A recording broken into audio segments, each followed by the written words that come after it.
congratulations, really pointing out how the First Amendment is really under attack. Well, thank you so much. Thank you for having me. How are you, darling?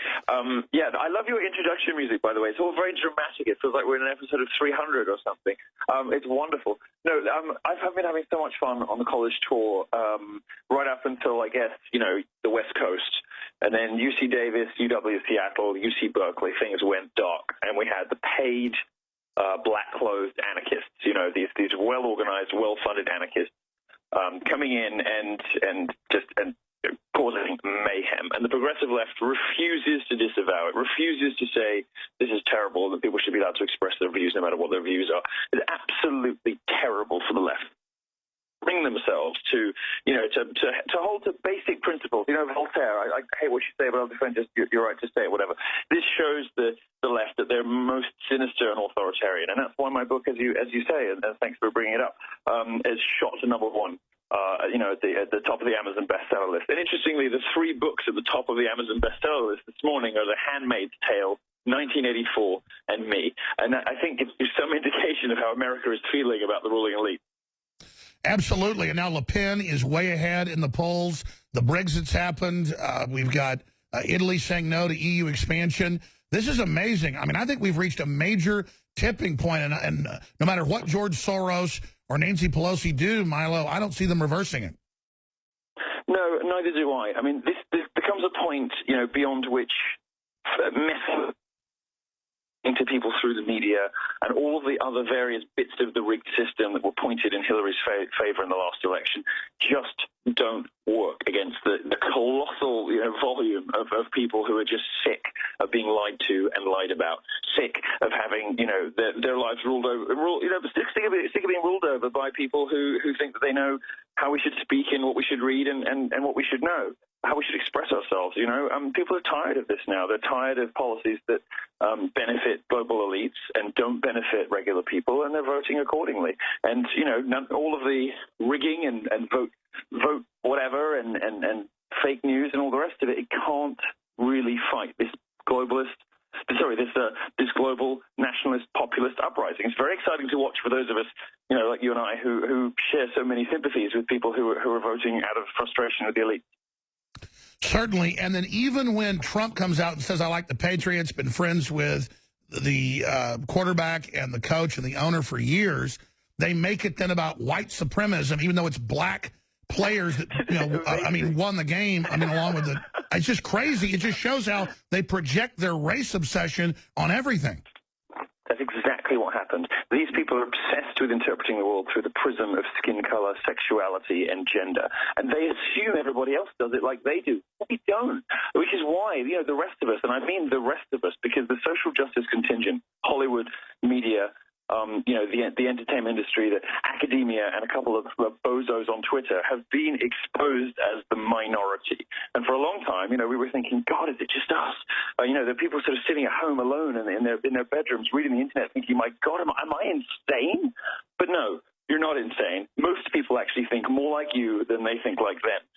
And all of America is just sitting back and laughing at the progressive left trying to turn this into a race thing. It's pathetic. Exactly. I want to play just a short compilation of women being attacked at your event last week at Berkeley in San Francisco and other events, and then CNN reporters laughing, saying, oh, poor white people. And then, of course, we have the woman running for the DNC chair saying, I'm white, but my job is to make sure whites don't get privilege and that you get privilege. This is like the KKK. Let's play this clip. Here it is, Milo.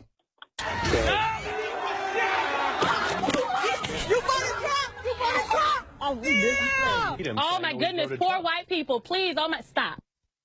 So this is only getting worse and worse. You were there. You had to be taken out. You had a bulletproof vest on. They're saying kill you. And then CNN played a clip of them throwing firebombs at you. And then they said Milo's a flamethrower while they said that, implying it was you doing it. Of course. And the other thing that CNN did, Don Lemon had on Robert Reich, who was in the Clinton administration, who alleged, on the basis of no evidence, the most appalling and outrageous thing I think I've ever heard. And this is a moment when a lot of my fans, I'm I haven't been on the scene for as long as you, Alex, but I'm starting to, to amass a decent amount of support in America, and I now have a reasonable number of people who like me, who follow what I do, and it was just this moment of slack-jawed horror when people finally realized that everything that we've been saying about the media is true. When on CNN, Robert Reich, who used to be in the Clinton administration, who's now a professor at UC Berkeley, said, I wouldn't be surprised if Milo hired those guys himself, alleging that Breitbart had paid for 150 armed, organized anarchist protesters to beat up our own audience. And then he went further. That's what he suggested. And Don Lemon didn't call him out on it. Don Lemon asked him to expand on it. And then the guy, Robert Reich, writes it again, saying, I wouldn't bet against it in Newsweek. This is CNN and Newsweek pushing, insane, literally insane conspiracy theories. It's amazing. It is. And he went on to say, basically, that it was right-wingers that rioted. When I was there in D.C. for the inauguration, I mean, I couldn't even get to the deplorable because it was so out of control, them trying to beat and attack and throw feces at people. And then meanwhile, I know you were attacked as well and had trouble even being there. Then meanwhile, it took me hours to get into the entrances to the inauguration because they were attacking men, women, and children while they screamed, no violence, no violence. Why are you violent? So is there a method to their madness? We know they're being directed by the big foundations, by Soros, Milo.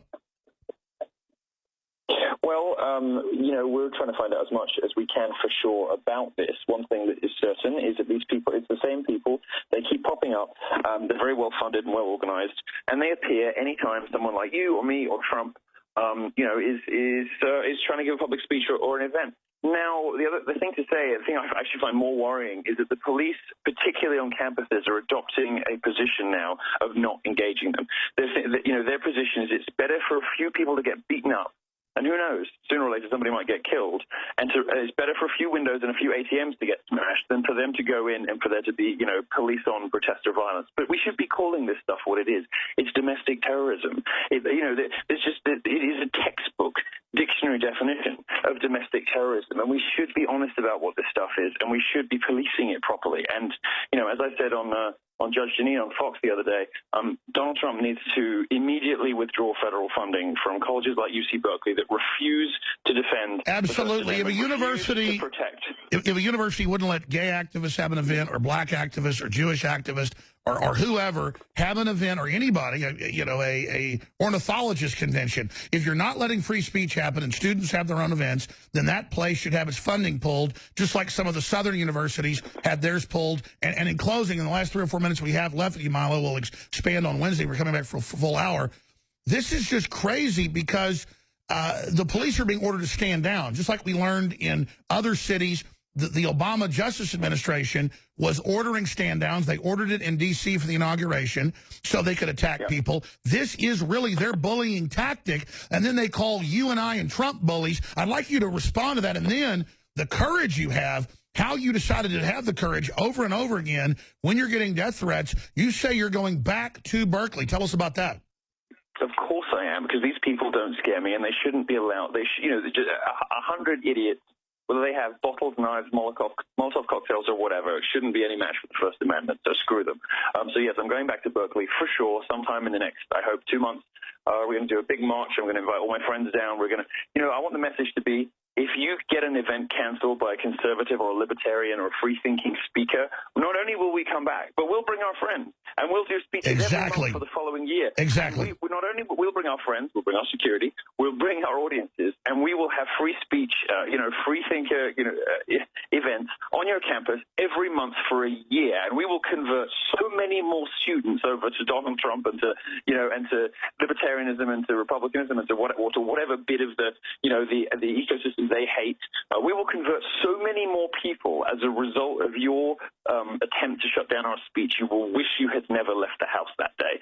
That's absolutely what we're going to be doing. Well, I'm saying now, I'm going to join you for the First Amendment when you go back, and I want to tell my listeners who are millions across the country and millions of California to be there peacefully, and I suspect these cowards aren't going to show up. They want to show up at your events with no announcement and attack a bunch of people and try to get away with it. But I think the sleeping giant's awakening. Last question. Why do you think they're so politically blind to the fact that what they're doing is turning the world against them? And why do you think the elites continue to fund an attempt at civil war, cop killing, you name it? Well, I think it's arrogance. I think it's complacency. For 30 years, the left has run academia, it's run the entertainment industry, and it's run the media, unopposed and unchallenged. And it's been able to lay down the law about what you can say, what you can read, how you can dress. Political correctness, language codes, speech policing have become embedded in the last decade because the left basically hasn't had a credible or effective opposition in the form of a strong Republican candidate or cultural figures, like I think you and I are actually, that can actually present a robust challenge to them, with the effect that they've been able to do things like distorting language, calling for book burnings while calling the other side fascist. I mean, this stuff is preposterous and hypocritical. And by the way, in closing, because I'm going to come back Wednesday, that's it. That's happened to you. Banned off Twitter, banned off all these other platforms for just saying Ghostbusters is a big joke, and it was a big failure. Jokes, for making them fat jokes. The standard now in America is you make a fat joke about the wrong person and you lose your platform. Well, America has responded to that, and America has replied to the progressive left, replied to Silicon Valley, replied to the media, and voted with their wallets and put my book at #1. It's called Dangerous, and you can go find it on Amazon. That's right. Yiannopolis.net. Dangerous is the book. Well, let's talk about this on Wednesday, but talk about your vision to defeat them into the future and where you think these culture wars are going. Milo, thank you so much for your defense of the First Amendment. Can't wait, buddy. Talk to you soon. Take care. You bet.